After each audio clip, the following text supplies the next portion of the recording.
Aloha, ahi, ahi, everyone.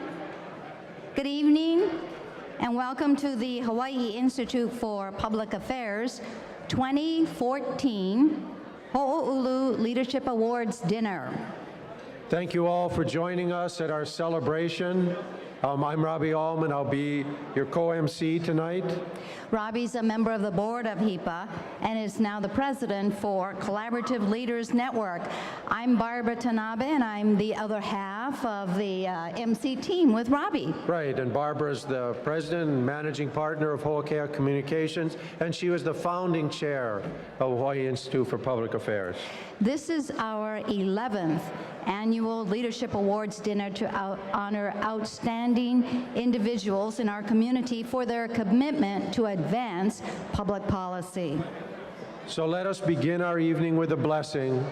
We have with us Kahu Kekoa Bishaw of the Kamehameha Schools, who will begin our program tonight. Kahu.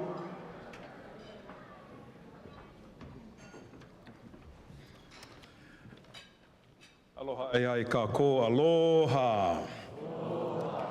I've had the privilege to offer the blessing for the last few years, and this one has a little special meaning to it because one of the honorees is not with us in person, and of course that's Director Fuddy. And so during my pule, I'm going to take a few moments and just offer a moment of silence so we can honor her. Umauke o ka'aina I kapono. The state motto, the life of the land is perpetuated in righteousness, spoken by Kamehameha III on the steps of Kauai Church.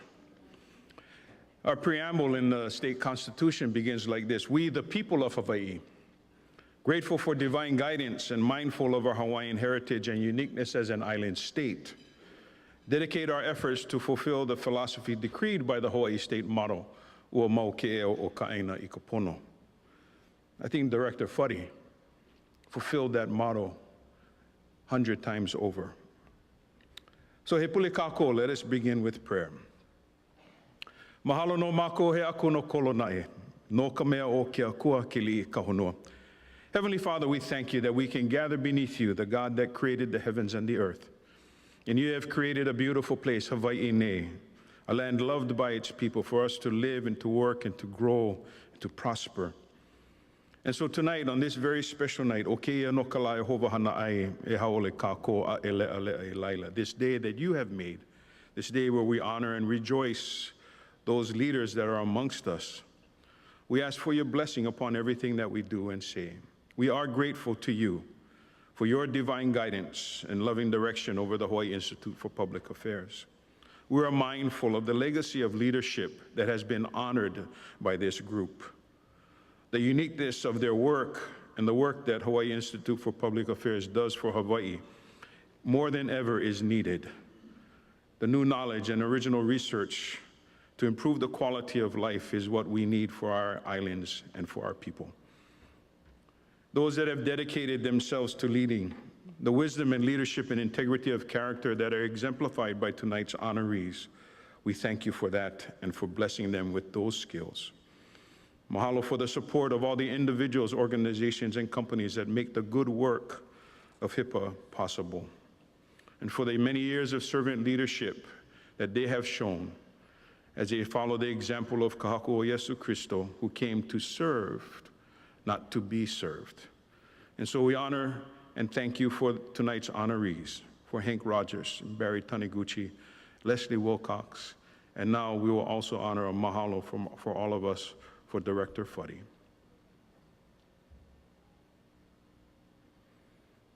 Mahalo ki akua for the opportunity to be of service to all of our Hawaii ohana, from young to old, encompassing the rich beauty of your creation, which we call Hawaii ne.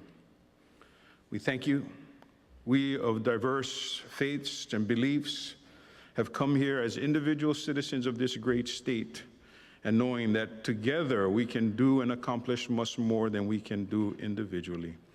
We ask for your fruit, for the fruit of our work and the productivity of all your people to continue to grow. And a blessing upon those that are here. Ima aku ka loko mai ka e o ka haku Yesu Christo. A me ke aloha o ke akua, a me ka launa puana, a me ka uhane he molele. And for the food that we will share and the fellowship that will be exchanged and the conversations, let it be filled with much aloha. And we thank you that now the great cloud of witnesses has one more looking down over all of us, and that is Director Fuddy. Bless her family and bless all of us. Makainoa no Yesu Christo. Amen. Mahalo and enjoy the evening.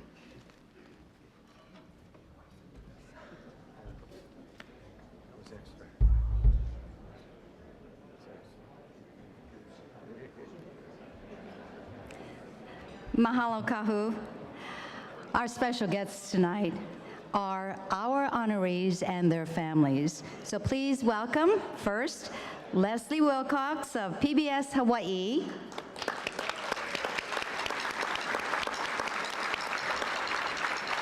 And a warm aloha for Hank Rogers of Blue Planet Foundation.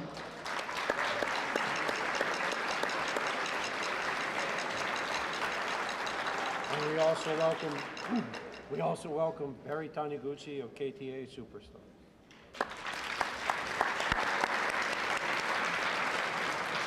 And of course, the family, the ohana of the late director Loretta Fuddy. We are so honored you are here with us tonight.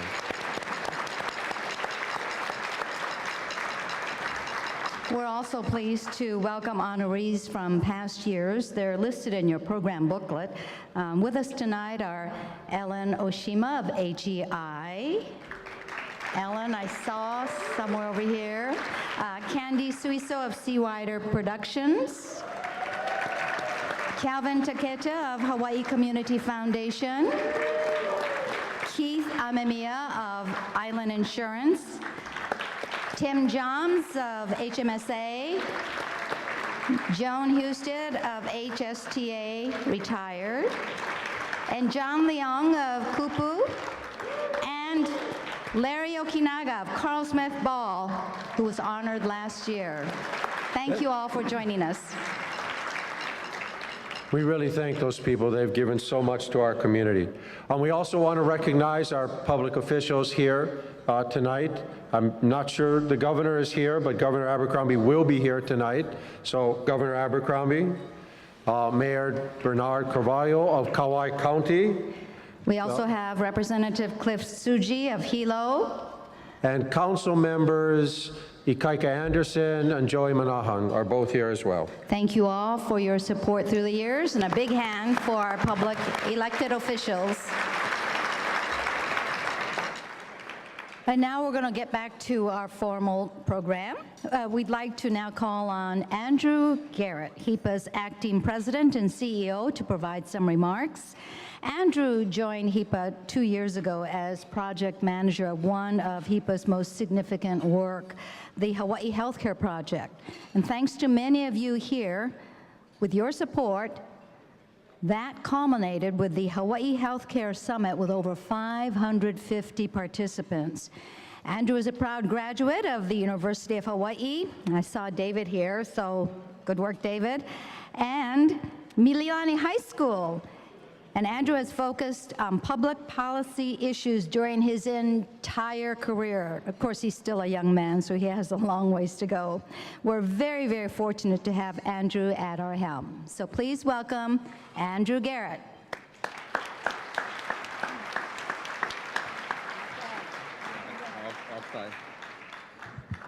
Okay, thank you, Barbara, for the very kind introduction. Good evening and aloha, and mahalo for joining us for the 2014 Ho'olu Leadership Awards. Believe it or not, our signature event is now in its 11th year, and once again, we're honored to recognize the contributions of 4 exemplary leaders in our community. Ms. Wilcox, to the family of the late Ms. Fuddy, Mr. Taniguchi, and Mr. Rogers, thank you very much for being here with us this evening.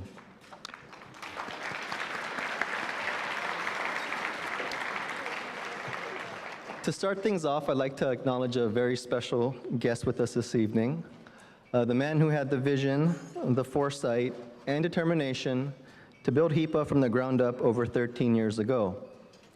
While he may have taken a leave of absence to focus on, let's just say, one of his personal hobbies, his presence is still very much felt in our office. And now that I'm looking at his table, I don't see him here. But ladies and gentlemen, if you could please join me in recognizing the founder of HIPA, a man who really needs no introduction, Mr. Bill Kaneko. Oh, there he is, sorry.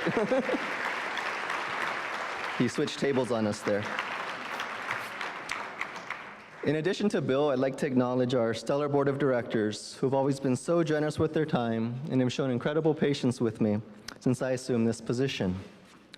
They're always willing to share their expertise from their ample life experiences, not to say that they're old, and we're truly fortunate to have them guide our organization.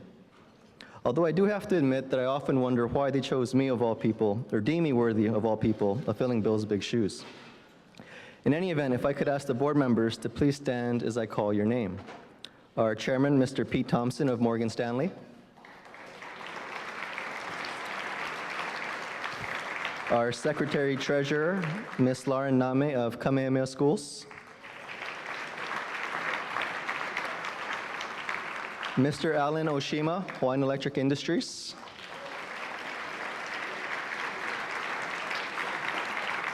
Mr. Keith Amemiya of Island Insurance.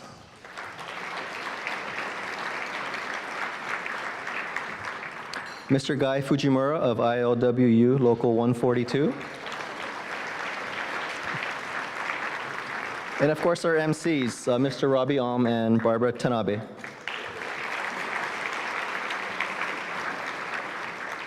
I'd also like to acknowledge Mr. Mark Rossi of the Bank of Hawaii and Mr. Jim Tollefson, most recently of the Chamber of Commerce, who couldn't be with us tonight due to travel conflicts. But I understand that they did send in their checks, so we'll just mark them down as an excused absence.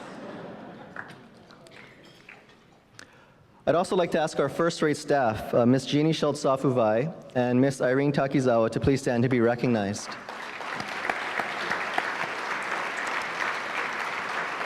Jeannie, our Executive Vice President, has been with HIPA for going on 8 years now, while Irene has been managing the office affairs since the very beginning. Thank you both for all that you've done and for continuing to put up with me the last 2 years. One of the highlights of our annual dinner are the video vignettes of the honorees that we'll be presenting very shortly. We're very fortunate to have such a talented group out of Waianae High School's highly acclaimed Sea Rider Productions help us out every year. I'm happy to share that the students have joined us this evening, along with Executive Director Candy Suiso and Video Advisor John Allen III.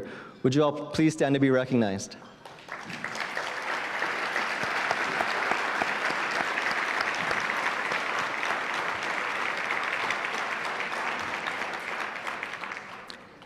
Now, if we're being completely honest, I know that not everyone here knows exactly what it is that we do at HIPA, and if that's the case, don't feel bad. I've personally tried to explain it to my family over and over again, and they still don't get it. And trust me, I'm terrified about one day having to explain what I do to a bunch of 7-year-olds in my daughter's class at Career Day. I'm sure by the time I'm done, she's going to be thinking, gee, Daddy, why couldn't you just be a lawyer like Mommy? Then I'd have no choice but to tell her that one lawyer in the house is one lawyer too many.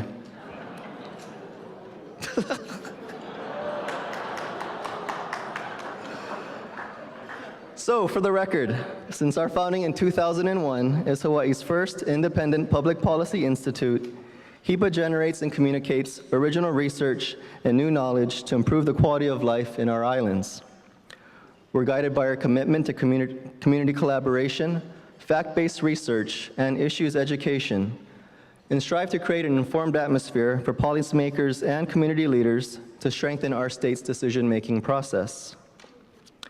Over the years, we've received over $10 million in grant funding to tackle some of the toughest issues facing our state in the areas of economic development, education, energy, and healthcare. Among other things, we've helped prepare the state's long-term sustainability plan, assess the impact of military spending in our state, and analyze market opportunities for venture capital in Hawaii.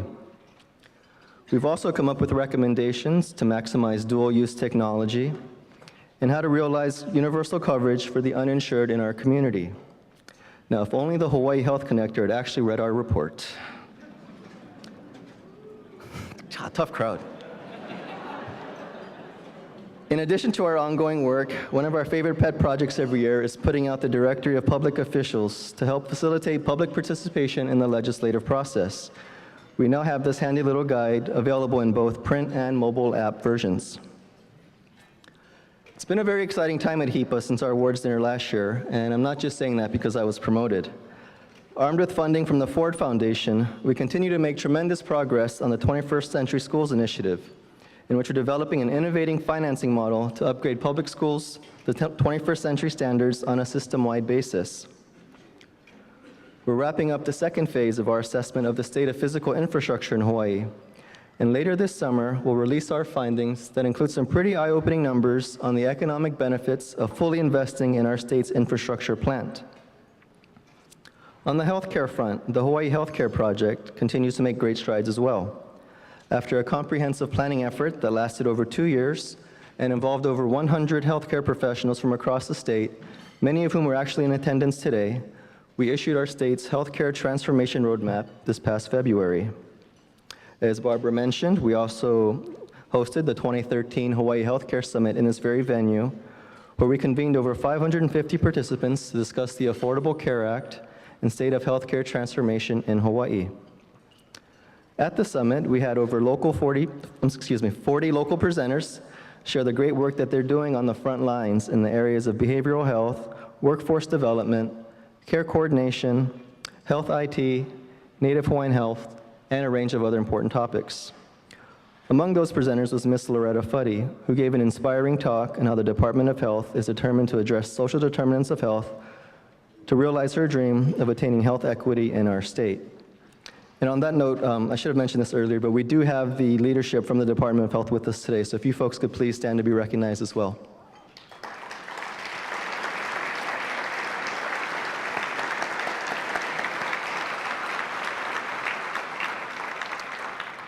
We also heard a poignant keynote speech from New York Times best-selling author and Stanford University School of Medicine professor, Dr. Abraham Verghese, who shared his vision of a healthcare future that marries technological innovation with the old-fashioned tool of human touch. We then concluded the event with a very thought-provoking and insightful roundtable discussion by executives of the largest hospitals and health plans on their thoughts of the future in healthcare in Hawaii and how they're proactively responding to the challenges and opportunities in this new era. I could certainly go on, but in the interest of time and to help drive traffic to our website, I'd like to encourage everyone to visit hipaonline.com to learn more about our efforts. While you're there, be sure to subscribe to our e-newsletters to stay apprised of latest developments. Slowly but surely, we're doing what we can on social media, so please like us on Facebook, follow us on Twitter, and subscribe to our YouTube channel. So in closing, I'd like to convey again how much we at HIPA really appreciate everyone's unwavering and generous support of our organization over the years. We certainly wouldn't be who we are or where we are without your generosity and continued faith in the importance of our mission.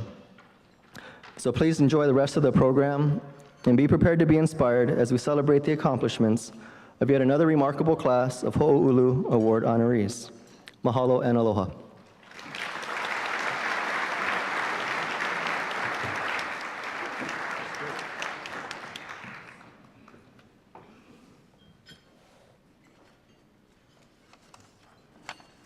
Well, thank you, Andrew. Our honorees tonight will be given the Ho'oulu Leadership Award. Ho'oulu in Hawaiian means to grow, to inspire, and to achieve.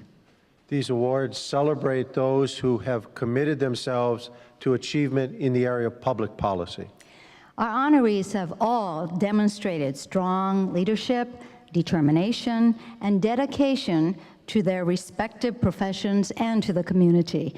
They inspire in themselves and others the commitment to make Hawaii a better place. And as part of each of their introductions, they've been interviewed by the students at Sea Rider Productions. And if you've been here with us over the years, the students do a really inspiring job of capturing their view of our honorees. And that's a very special view, the view of our young people.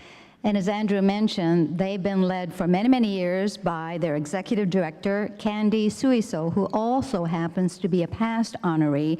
So please welcome Kathy as she introduces the Sea Riders.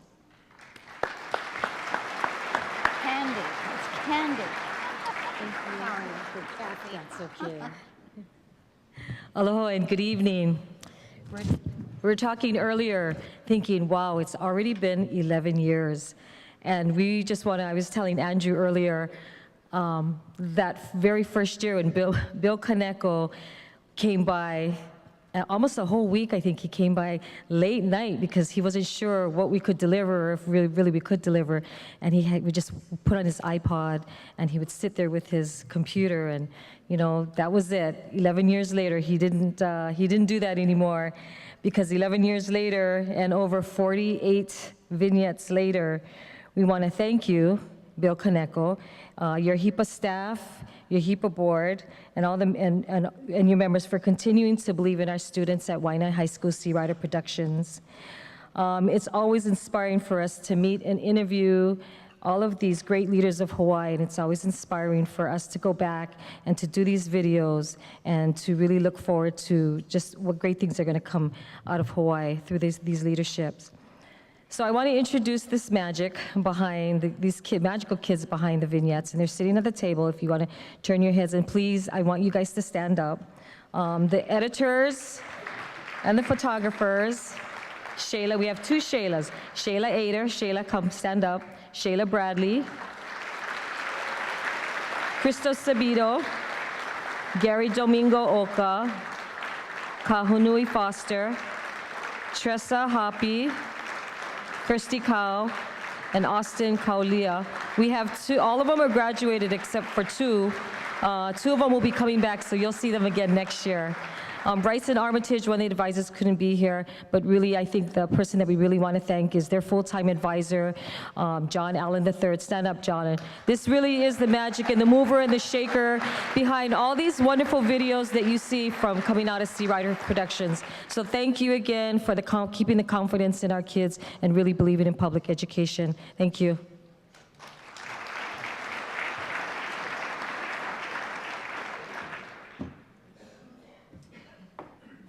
Thank you, Candy.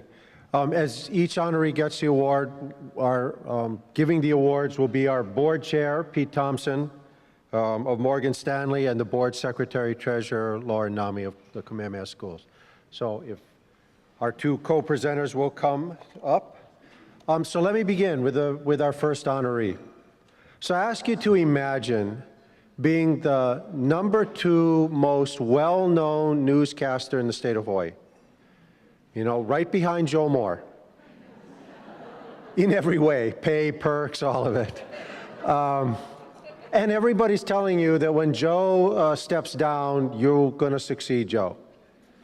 So, imagine every place you go, everybody comes up and talks to you because they know you, right? I mean, they've been watching you on TV, so they're your best friend. So, store, wherever you are, people are going to walk up and say hi and start talking to you. And then imagine deciding to say, I'll pass on all of that. I'll pass on all of that. I'll let all of that go, and instead I'm going to follow my dream, and my dream is to bring journalism and storytelling about Hawaii's stories back onto television. To do things like decide that the students, the high school students, and it was really Sea Rider that was sort of the vision, that high school students could put together a newscast that could be regularly on TV that they would put together themselves. And everyone in the country telling you, never happened. And it did. And imagine trying to figure out how to take the storytelling about Hawaii stories and make sure it gets on every single form of communication that we're now looking at in the 21st century, way beyond television, and the way that most of us grew up, and trying to figure out how to follow communication wherever it goes as our young people and the rest of us catch on to a whole new set of opportunities.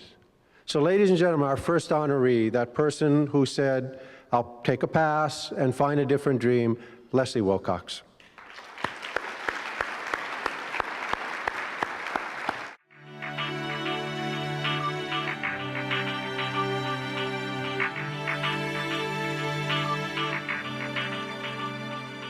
We were so thrilled to have Leslie joining us at PBS Hawaii to lead the station. I mean, she's, one of the most respected and loved broadcast journalists. She's a great journalist.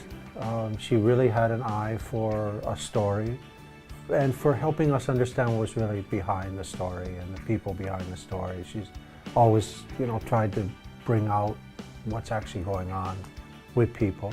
That 7:30 lineup on PBS Hawaii, starting with Namele on Monday, Leslie's wonderful interviews on Long Story Short and Lehi Lehi insights, and I just love what the students are doing with Hikino.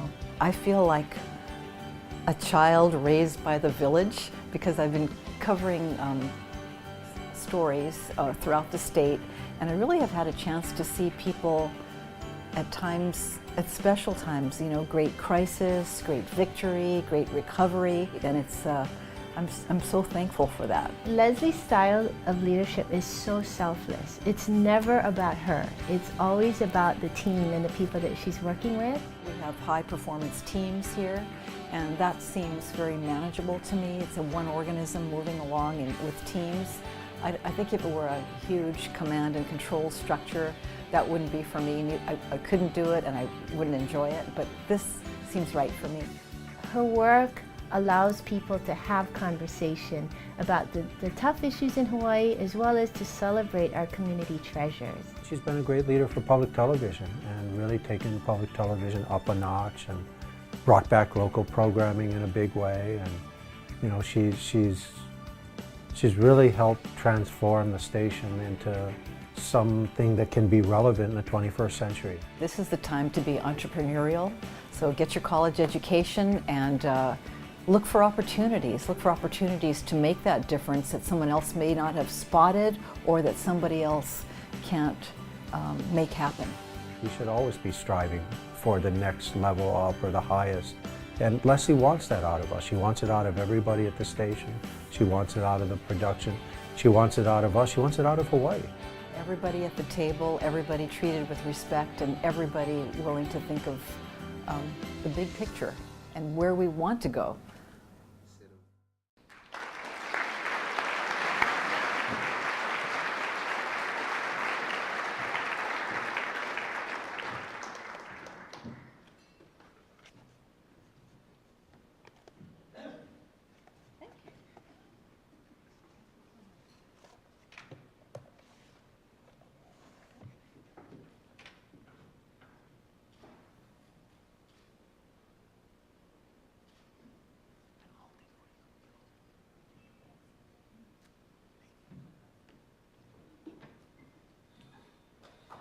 Thank you.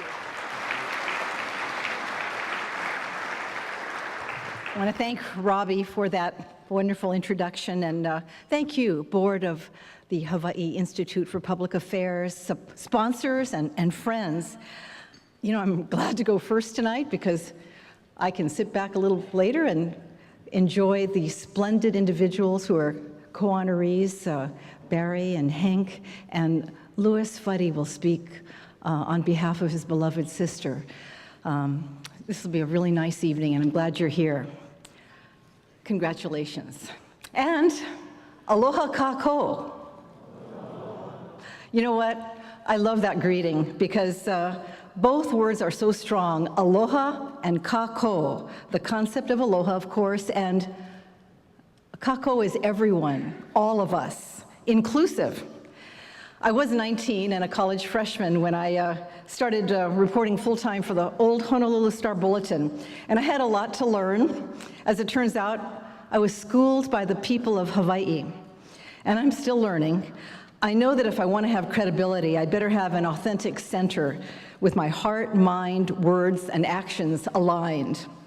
I've been present at the scene of tragedies, conflicts, struggles, victory, and heroic acts.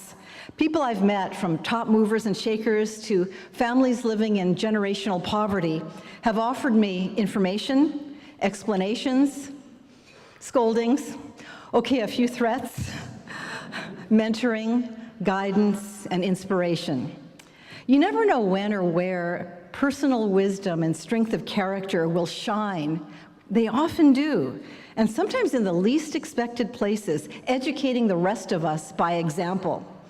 Sig Zane, the designer of many striking aloha shirts being worn tonight, including, I believe, Robbie's, grew up on Oahu and went to Hilo for college. He got to know the Big Island by going whipping for papio along remote shorelines. And then he met and married Nalani Kanakaole of tremendous hula lineage. Sig says the community of Hilo has educated him in the arts, business, and life. Alice Greenwood, for many years a working citizen who rented the same house on the Waianae coast, found herself through a series of setbacks jobless and homeless at Maili Beach Park with her young adopted son and only a tiny pop-up tent. Fellow homeless people set her up with a larger tent and supplies. They watched out for her and the boy for months. She and her son are back in rental housing now, but she says the homeless community was the best teacher ever in her life. It is an aloha kako thing. When I've welcomed guests to our long story short shows, such as the late Auntie Nona Beamer, Corbett Kalama, Mihana Souza, or other guests, they've said something like this. It's not just me who's here, it's all of my ancestors and guardians around me, on whose shoulders I stand, and all of the other people who've shaped me. You hear that a lot. I think of Enterprise Honolulu's Pono Shim with insight from Auntie Pilahi Paki, who said the last A in aloha stands for aho nui, patience, but not passively waiting. Aho nui is to be prepared and expectant and waiting for the right moment. I think of Dr. Failautusi Avengalio of the UH Pacific Business Center program and a papali'i, a paramount chiefly rank in Samoa, sharing this. Only you can sense when it's time to turn into the wind, to reach for shores untouched. Anybody can hoist an anchor or unfurl a sail. It's knowing when to do it, and more important, why you do it. I think of Big Island farmer Richard Ha recalling his father during hard times, pounding his fist on the table and saying, if can, if no can, not no can. And that's the attitude our team saw at Waianae High School's national award-winning Sea Rider Productions, co-founded by past honoree Candy Suiso. Others in the community really teach us. And that if can attitude inspired PBS Hawaii to go statewide with a student news network called Hiki No, or Can Do.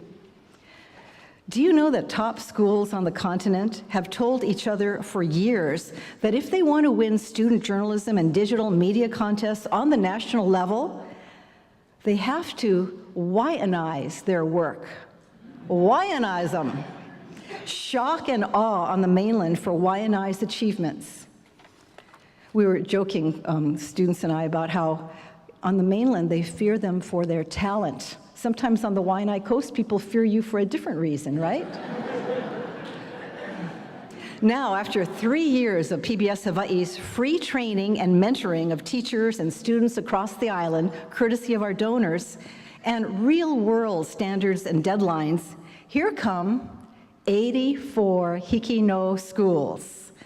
Big and small, here and there, all over the state, including Lanai, Molokai, and Ni'ihau students who go by ferry or barge or some other boat to West Kauai.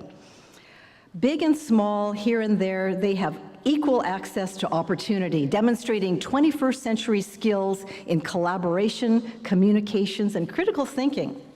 No other state is doing this. And for the last couple of years, Waianae High has had a lot of company, yeah? Hawaii schools from different islands now have been quietly sweeping national competitions.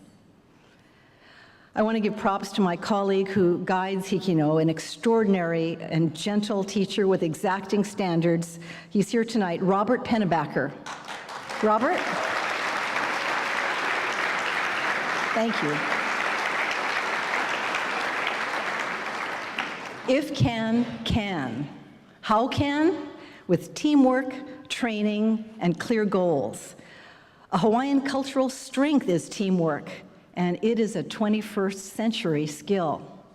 As a community, we learn, and we can do.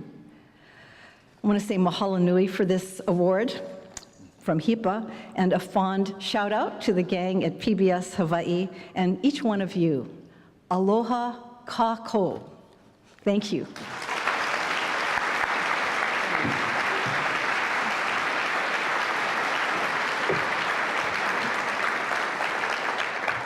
Thank you, Leslie.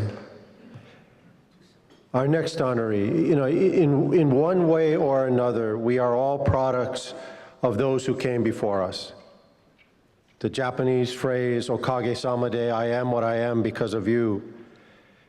If we accept the legacies we have, then we are responsible to take them and to take them farther, to expand on them, to grow them, to make them better.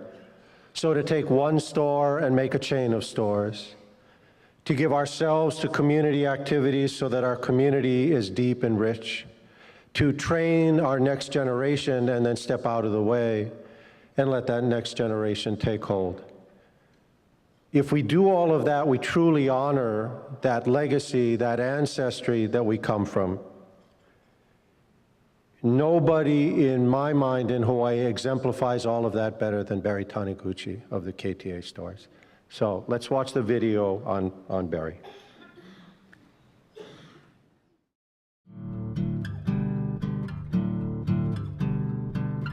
Barry's willingness to simply roll up his sleeves and participate, pitch in, or lead a community project or a major issue facing our community is probably his greatest asset.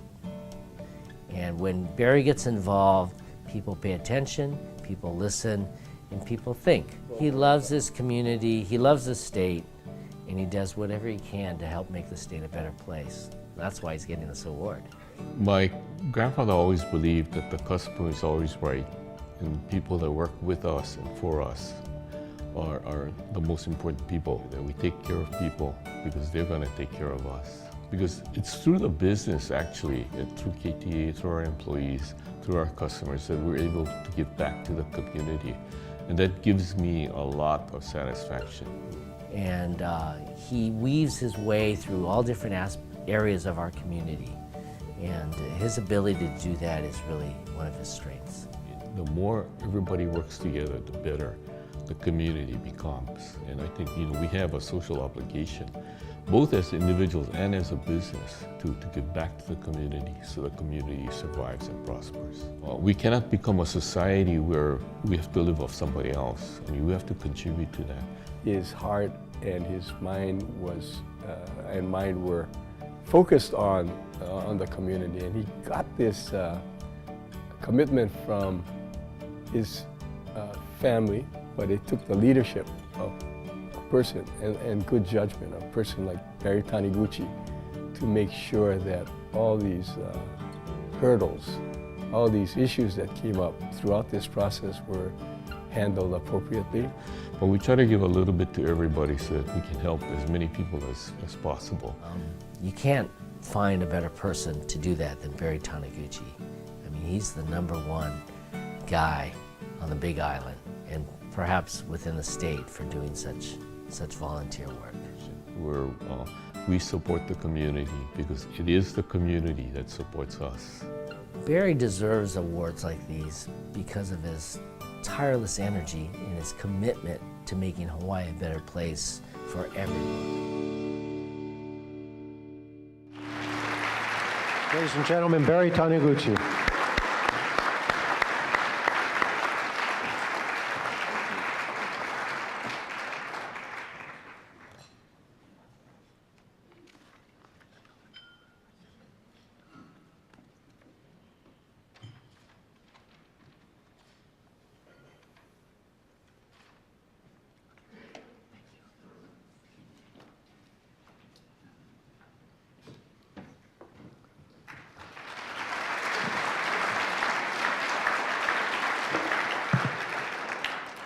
You know, about 98 years ago, in January of 1916, a young Japanese immigrant couple gave birth to a bouncy baby boy. The husband was employed at the local food wholesaler and was barely earning enough money to support him and his bride.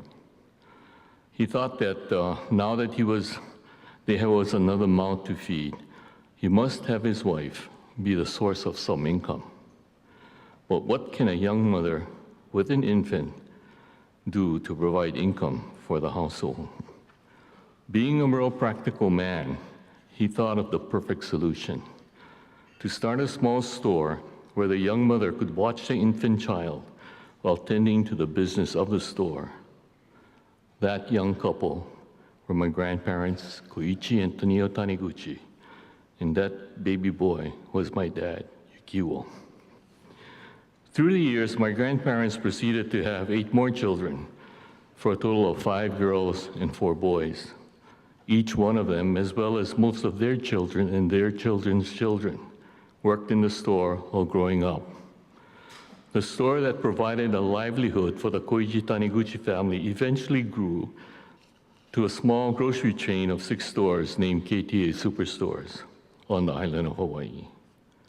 Today, KTA Superstores continues to be a Taniguchi-owned, family-owned enterprise, with the 4th generation now involved with the business. The values that my grandparents believed in are very simple: that the customer is the most important person in the business, and that we always treat our customers fairly. We continue that legacy through our current slogan, "You're someone special every day" at KTA. Our corporate philosophy is based on my grandparents' philosophy of giving back to the community, for it is the community that will support the business. I believe it is this sense of giving back and being involved with our community that led to tonight's honor. I believe I was selected for this recognition tonight because of our commitment to and involvement with the community.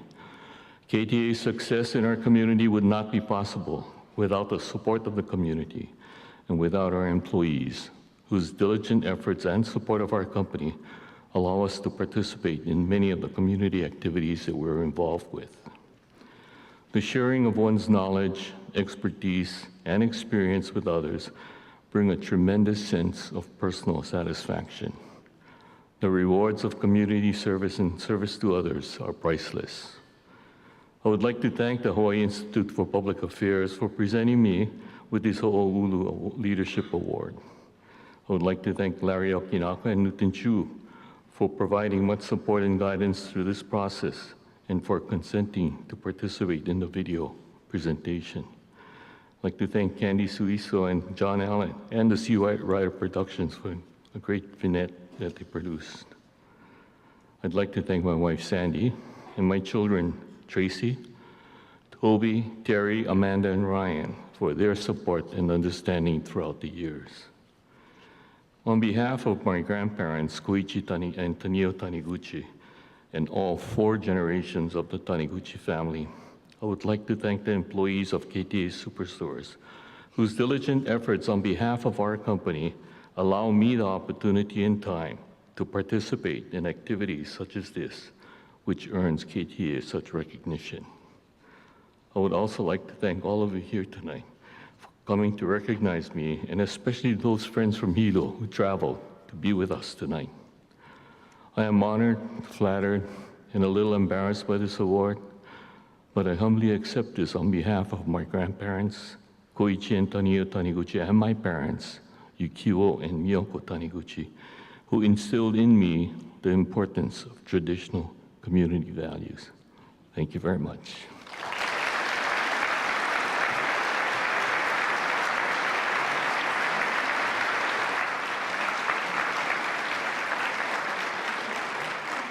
Barry Taniguchi, thank you so much. What wonderful and inspiring stories. Let me ask you all a question. How many of you are on Facebook?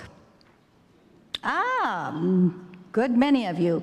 Well, for those of you who are fortunate enough to be a friend of Hank Rogers, You never know where in the world he's going to be on any given day.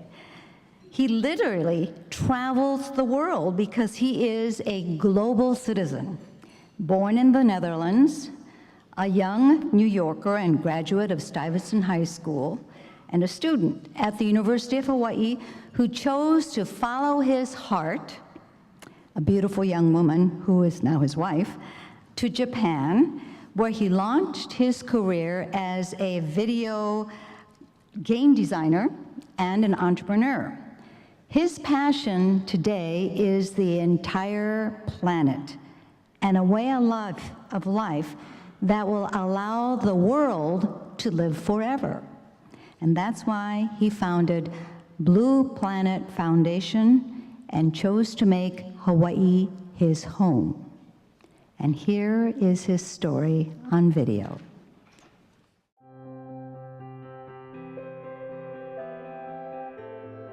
He's a visionary. He's a long-term thinker. He's extraordinarily intelligent. I think he has the capacity to look at things and try to make things happen. But you know, it's not only being a person who can make things happen. You gotta have a passion. You gotta believe in the things that you feel very strongly about. And that's what he is. My first mission is to end the use of carbon-based fuel. And it came to me in the hospital. I was reading the newspaper, and there's a small article in the back of the newspaper that says, oh, by the way, we're going to kill all the coral in the world by the end of the century. And I'm going, no, we're not. We spend $5 billion a year on oil, and we are part of the reason that the climate is changing and that we're killing the coral. We are part of the reason, and we have to get away from being part of the reason, and we have to become part of the solution. You know, some people think we can just keep on going the way we're going. We can't. The price of oil isn't going to come down anytime soon. The world isn't stabilizing. If anything, the world is destabilizing more. We are going to face higher and higher oil prices, and we are going to have to find alternatives to them. He has also become involved in wanting to see a better Hawaii, and that's what I really admire about him. What's clear to me is the path that he's navigating is a path that is, again, that is profoundly important that this state takes and the world takes, and that he allows us to be a part of the journey, which is benefits all of us. A career in clean energy, you have come to the right place at the right time, because again, we spend $5 billion a year on oil. That $5 billion is waiting to be replaced by other forms of energy. When I came back here 12 years ago, I came into this situation where still most of our talented youth had to go to the mainland or somewhere else to find a career in technology. I wanted to change that about Hawaii, that we would give our youth the opportunity to start businesses in Hawaii.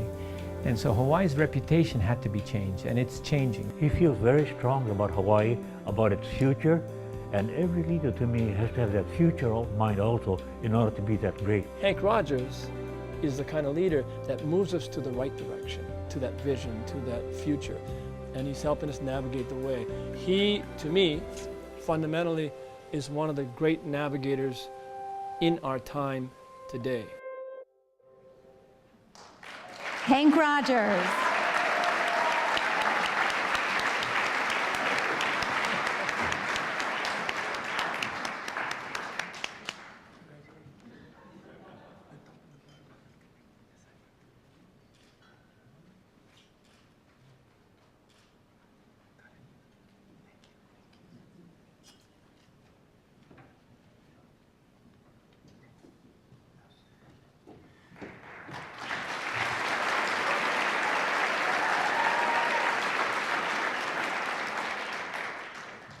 Wow, that video and all those people talking about me, it's kind of scary, where do you go from there, I'm a little speechless. I want to thank HIPA. I want to thank my family, my wife, the girl I chased to Japan all those years ago. I would like her to stand.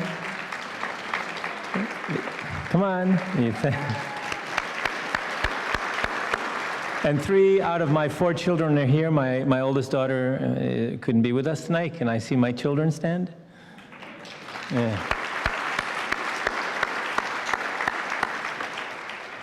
So I came to Hawaii in 1972 out of New York. I was fresh out of high school. And New York was an experience. We were very political. We fought against the war in Vietnam, and we closed the school and we protested. We were 17 years old, and we were going to stop this country from that war. And then I came to Hawaii, and well, the first thing I noticed was there was nobody here talking about Vietnam. It wasn't even an issue. But what I did is I found paradise. And it completely changed me from me being a New Yorker to being a local boy. So I went to University of Hawaii, studied computer science, and well, here's the issue, and the issue still exists today. The issue was that after you finish school and become a computer scientist or an engineer or something else with some really special talent, at that time, there were no jobs in Hawaii for people like me. And it's been that way all the way along. I come back now, and still there are very few jobs. There are very few good-paying jobs in Hawaii. And why is that? And I wasn't actually going to talk about this, but I talk about this. It's because we, as a society, and all of our pension funds and all of our big organizations that actually have money send our money to New York, and that money gets used in other places, not in Hawaii. We have to turn that around. We have to give our own children opportunity here in Hawaii.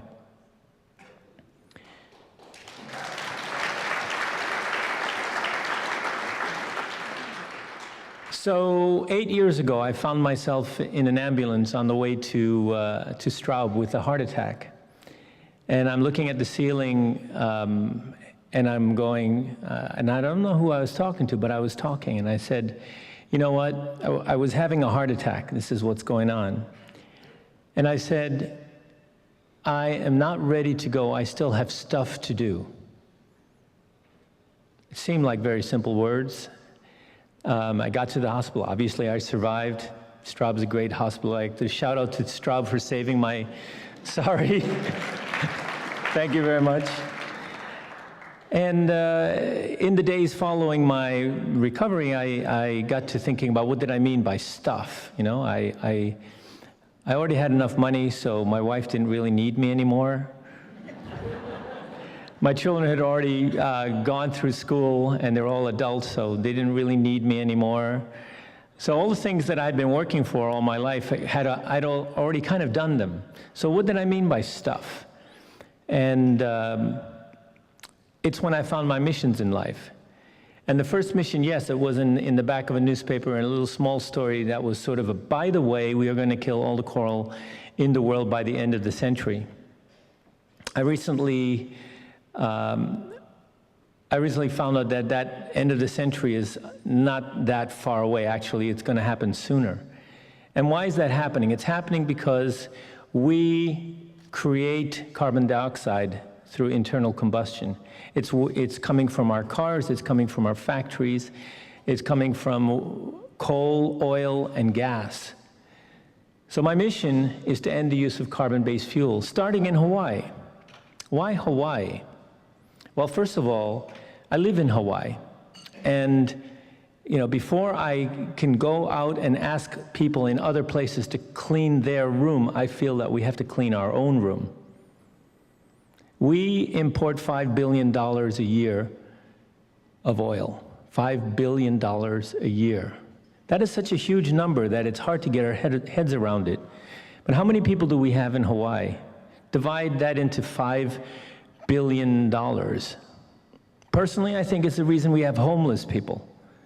It's because we're sending that money to other places instead of keeping it here. Here's another reason why to do it in Hawaii. Hawaii is the mecca of renewable energy. We have the best wind. We're in the trade winds, which means 95% of the time we have strong winds coming from the same direction. We're the closest to the equator of any state in the country, which means we have the best solar. We have geothermal. The Big Island is on a hot spot. It's been there for millions of years, and that hot spot produces enough heat to power this state for the rest of time. So why is it that we cannot make that change? Why is it that the utility in Texas can buy solar power and wind power for 5 cents per kilowatt hour? If say we have to import that machinery and bring it across the ocean so it makes it more expensive, okay, give them 10 cents, double that money. Why are we paying 33 cents? Why are we paying 42 cents? We pay 42 cents on the Big Island. Why is that? I still don't understand that. I don't understand why we as a society let that happen. And it's not the fault of the utility. We set the utility up to be the way they are. We created the legislation, our PUC controls them. So it's our fault that the utility is the way they are. The utility could make lots of money if they just made their money on top of renewable energy instead of on top of oil. Now, I went in this last January, I visited Aruba. Aruba is a country, it's an island country in the Caribbean, and I met the Prime Minister of Aruba. And he gave me, it was a half-hour speech about how Aruba was going to be 100% renewable by 2020. That's 5 years from now, 2020. Scotland has pulled their 100% renewable date from 2025 to 2020. What is our target? Our target is, what, 40% renewable by 2030? What kind of target is that? If we keep on the way we're going, it's 100% renewable by 2050. I'm going to be 97 in 2050. I don't know how old everybody in the room is going to be, but that is not a very good goal. I think we should be able to do it a lot faster. And it's not just electricity, it's transportation. I asked my people, so how are we doing? What's going on? Are we actually reducing our consumption of oil? And the bottom line was no, we're flat. Even though our electricity consumption has gone way down, our transportation has gone up. Well, guess what? Electric cars or hydrogen cars, we could make that fuel right here. We don't need to import that. The only one that everybody says is off the table is jet fuel. And I challenged the University of Hawaii to come up with a solution for jet fuel.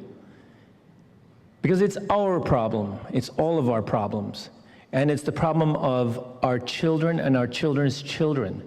We need to bring the price of energy here down. If we took that $5 billion and kept 20% of it here, that would be $1 billion a year. $1 billion a year. What could we do with that? I want to thank everybody, and I want to ask everybody in the room to be the change that we need to see in Hawaii, to move everybody, to move this state in the right direction. I'd like to set a goal of 100% renewable by 2030.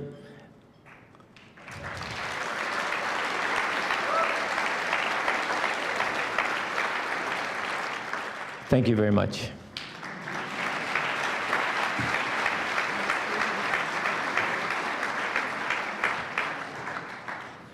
Great leaders asking great questions and setting goals that we can all strive to achieve. So thank you so much, Hank Rogers.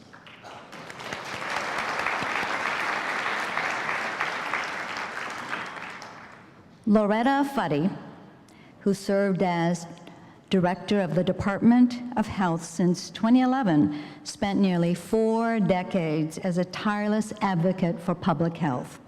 Raised in Kaimuki and a proud graduate of Sacred Hearts, she was a recognized leader all her life in the public health field.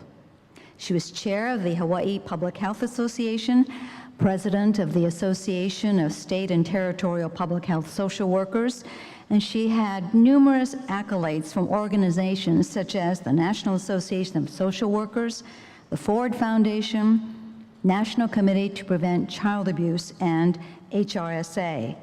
And for our final presentation tonight, we're very honored to have our Governor, Neil Abercrombie, here with us today to share his thoughts about his dear friend, Loretta Fuddy.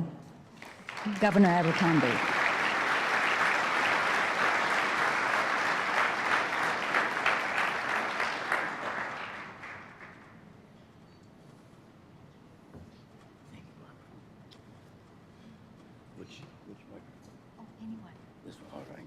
They're both hot. All right, thank you.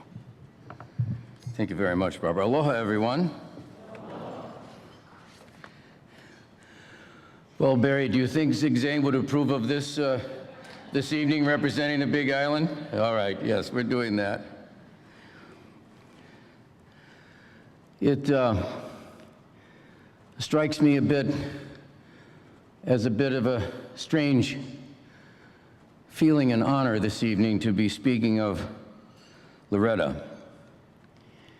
Obviously, I would much rather be here being able to greet her in person. But her passion as a tireless champion for the health and well-being of all of us in Hawaii, particularly our families, is an inspiration that I think will guide us through these next few minutes as we can feel that passion reaching to us. The day after she passed, I was also asked to say something. I said, our hearts are broken. Loretta was deeply loved and respected. She was selfless, utterly dedicated, and committed to her colleagues in the Department of Health, who are here this evening, and to the people of Hawaii. Her knowledge was vast, her counsel and advice always given from her heart as much as from her storehouse of experience. We send our best thoughts then, and we send our best thoughts tonight. Privileged as I was to sit at the table with her family, and we'll do all in our power to reflect on her professionalism, her love of Hawaii, and the high standard she set for herself and all of us. You may not be aware that this recognition has been made manifest at the Institute of Violence, Abuse, and Trauma. Some of you may not be familiar with it. The Institute is constituted with all those who have to come to grips, as she did, both professionally and personally, with the question of violence and abuse. She was familiar with it, familiar with the outcomes and implications of it. She was awarded the Jonathan Wan Child Maltreatment Prevention Award for her lifelong dedication and outstanding achievement in the field of child maltreatment, abuse, and neglect. When I said selfless, I simply cannot think of anyone for whom that description is more apt and appropriate. So I thought to myself, what possibly can I say then, and as some form of concluding remark prior to the video, that would be appropriate for me on behalf of all those who loved her and respected her. And I turned, as I often do, to the poetry of Pablo Neruda, and I took my bookmark from the day of her funeral that has on the back of it the prayer of St. Francis. And I opened it to the poem, "This Is Where We Live." And in her honor, and with deep aloha, I would like to read it for you now. I am one of those who live in the middle of the sea and close to the twilight, a little beyond those stones. When I came and saw what was happening, I decided on the spot that day had spread itself and everything was light and the sea was beating like a salty lion. All that deserted space was singing, and I, lost and awed, looked toward the silence, opened my mouth and said, "Mother of the foam, expansive solitude, here will I begin my own rejoicing, my particular poetry." From then on, I was never let down by a single wave. I always found the flavor of the sky, in the water, in the earth. I am grateful to the earth for having waited for me. When the sky and the sea came together, like two lips touching, for that's no small thing, to have lived through one solitude to arrive at another, to feel oneself many things and to recover wholeness. I love all the things there are, and of all fires, love is the only inexhaustible one. And that's why I go from life to life, and I have no fear of light or shade. And almost being earth myself, I spoon away into infinity. Infinity now claims Loretta, and we claim her legacy forever.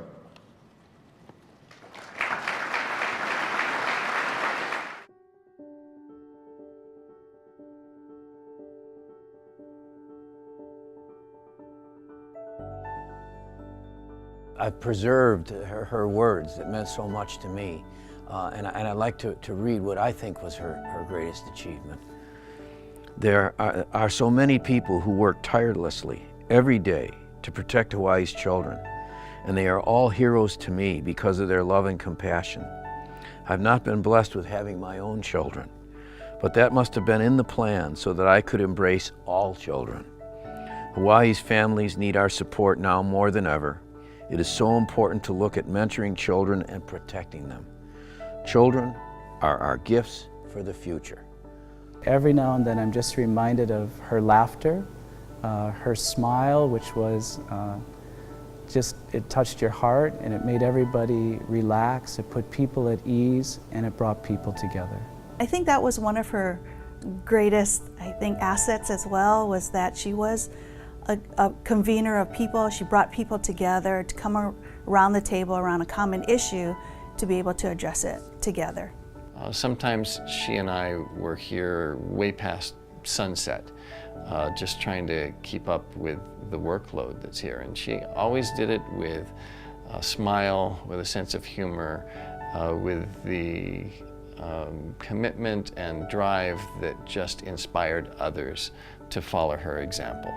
I think it was her selfless dedication. Anyone who had contact with her knew that whatever she said, whatever she proposed, whatever ideas that she had, it was never about her. It was always about other people. It was particularly children. It was always about the most vulnerable.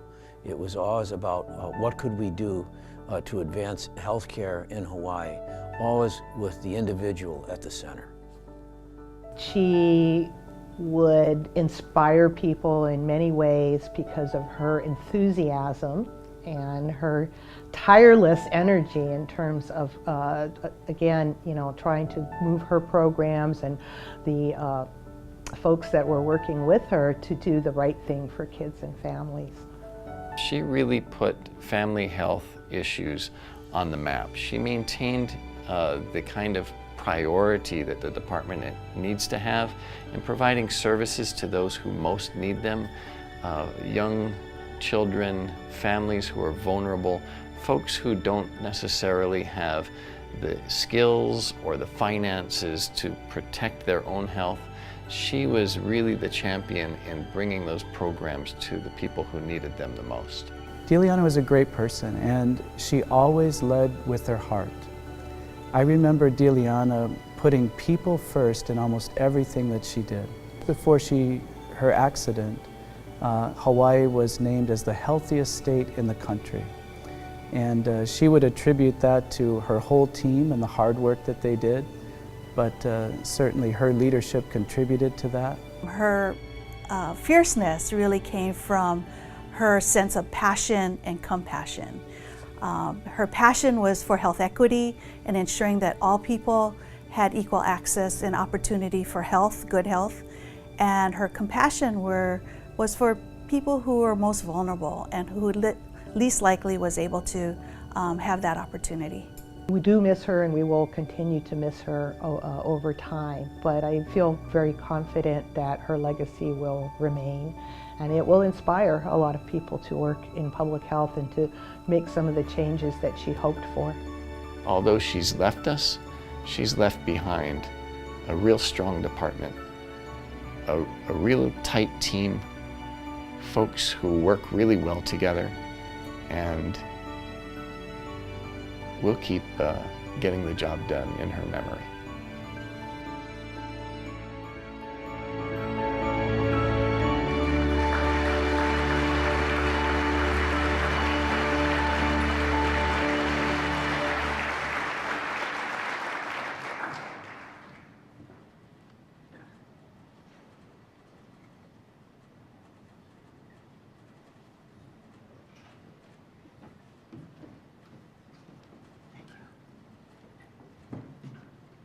Here accepting the award is her brother, Louis.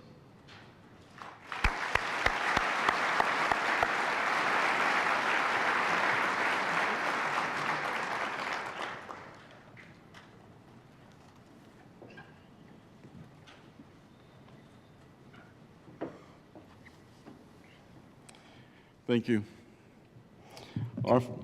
Our family is very honored and proud to accept this award on behalf of Loretta. Loretta loved people, she loved her work, and she was a great administrator. But what I'd like to do is to tell you about the Loretta that I know, okay? Which is a little different. There were the three of us. Okay, we call ourselves the Three Musketeers. Myself, Loretta, 2 years younger than me, and then our younger sister, Cynthia. And Loretta, she always, at an early age, loved to help. So one Christmas, I received a dartboard. And I was looking for ways to put this dartboard in different areas so I can throw darts at it. Then I recruited Loretta to, hey, Loretta, can you hold this dartboard for me? So then I started throwing darts at the dartboard, and one of them landed in her foot. But that's okay, she was willing to help.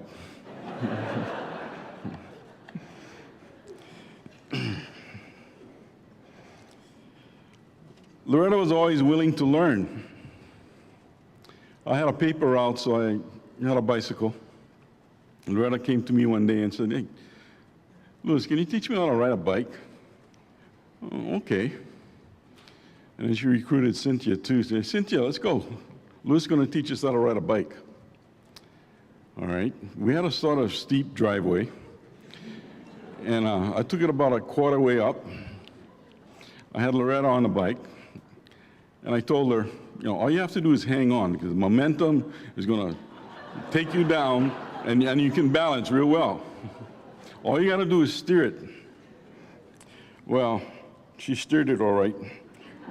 Right into the garage, fell over, skinned her knee, everything else. And then Cynthia, seeing all this, said, nope, I don't want to participate in that. Loretta always had a knack of finding answers to dilemmas. A day before the prom, her date calls in and says, you know, I can't make it. I've got the flu and everything else that goes with it, so I don't think I can take you to the prom. There was no problem for Loretta. Hey, Louis, can you take me to prom? What? Take my sister to the prom? Oh, come on.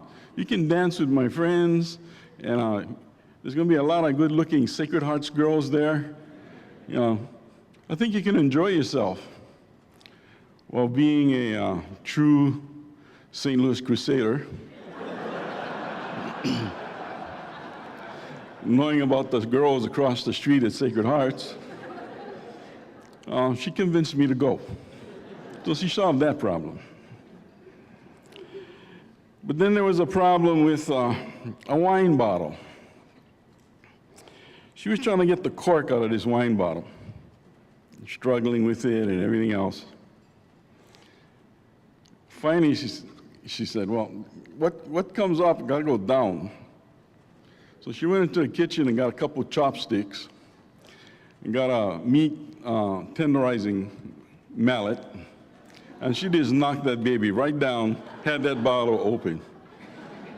She solved that problem. So this is the Loretta that I and Cynthia knew and loved. And if she was here, she would be very proud and honored to receive this award. Thank you.